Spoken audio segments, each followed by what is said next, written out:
আমরা সবাই জানি ইসলামের স্তম্ভ, মূল খুঁটি বা মূল স্তম্ভ এগুলো হলো 5টি।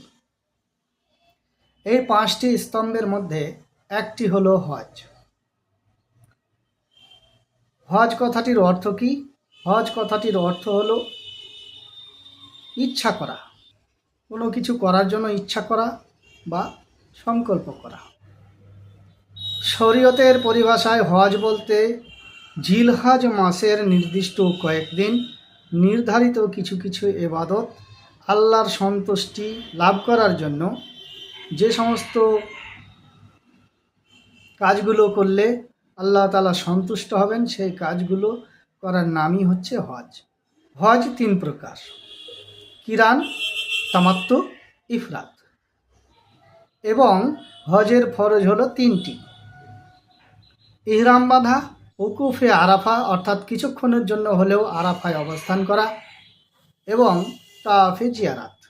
এই 3টি ফরজের মধ্যে যে কোনো একটি যদি ছুটে যায় তাহলে তার হজ বাতিল হয়ে যাবে।